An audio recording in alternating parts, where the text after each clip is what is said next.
ঈদ মানেই আনন্দ, ঈদ মানেই ব্যস্ততা। কারণ ঈদের দিন এক আত্মীয় অপর আত্মীয়র বাড়িতে আসা যাওয়া করা, যে কারণে আমরা মেয়েরা সারা দিনে ব্যস্ত থাকি ঈদের দিনটায়। সেটা বাবার বাড়ি হোক বা শ্বশুর বাড়িতে হোক, কাজের কমতি নেই কোনো জায়গাতেই। যেন ভিডিওটা আমার ঈদের দিনই করা, ঈদের দিনই আপলোড দিতে চেয়েছিলাম রাতে, বাট একটু সিক থাকার কারণে আমার ভিডিওটা আপলোড দিতে দেরি হয়ে গেল। এই যে ভুড়ি খেতে পছন্দ করেন কে কে জানি না, আমার কাছে মনে হয় ম্যাক্সিমাম পার্সনই আছেন যারা বলবেন যে আমিও পছন্দ করি ভুড়ি খেতে।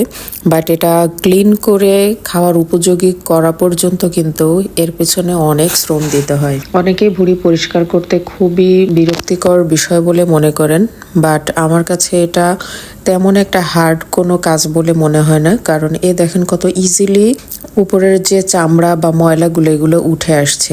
পরিষ্কার করার প্রসেসটা যদি আপনি সঠিকভাবে জানেন তাহলে এটা ক্লিন করা অর্থাৎ পরিষ্কার করা আপনার কাছে কোনো ব্যাপারই না। আমি জাস্ট চুলাতে এক হাঁড়ি পানি বসিয়েছিলাম এবং পানিটাকে আমি একদম টকবগা করে ফুটিয়ে নিয়েছি।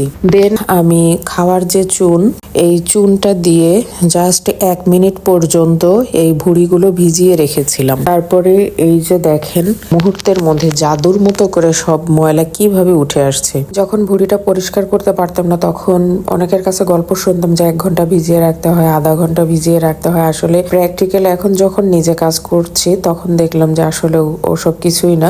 আমি 1 মিনিট ভিজিয়ে রেখেছি, তারপরে তো কত সুন্দরভাবে উঠে আসছে ময়লাগুলো।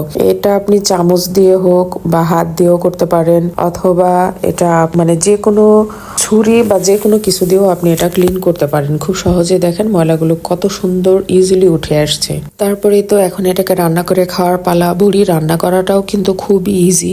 এটা মাখিয়ে রান্না করা হবে আজকে। এই তো যা যা মশলা দেয়া হচ্ছে তা আমি একটু বলে রাখছি। এতে দেয়া হয়েছে আদা রসুন বাটা, গরম মশলার গুঁড়া, ধনিয়া জিরার গুঁড়া, এরপরে লবণ, তারপরে দেওয়া হয়েছে হলুদ, মরিচ, অ্যাড করা হয়েছে সয়াবিন তেল।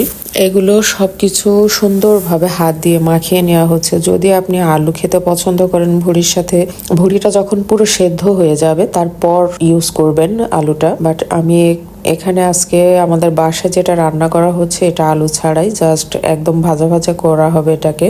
তো সুন্দরভাবে মাখিয়ে নেওয়া হচ্ছে কারণ ভুড়িটা সেদ্ধ হতে এবং খাওয়ার উপযুক্ত হওয়া পর্যন্ত অনেক জাল করতে হয়, যে কারণে এটাকে সুন্দরভাবে মাখিয়ে একটা কড়াই বা ফ্রাই প্যানের মধ্যে নেড়ে চেড়ে জাস্ট একটু কষিয়ে নেওয়ার পর এটা প্রেসার কুকারে দিয়ে দেওয়া হবে।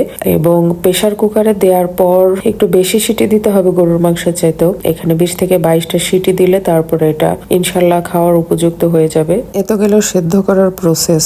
আর যদি একদম আপনি ভাজা ভাজা করে খেতে চান তাহলে এটাকে আরো কিছুক্ষণ ফ্রাই প্যান বা তেল জাতীয় কোনো কড়াই নাড়াচাড়া করবেন, জাস্ট 10 থেকে 15 মিনিট মতো, তাহলেই সুন্দরভাবে খাওয়া যাবে। আজকের ভিডিওটা এ পর্যন্তই।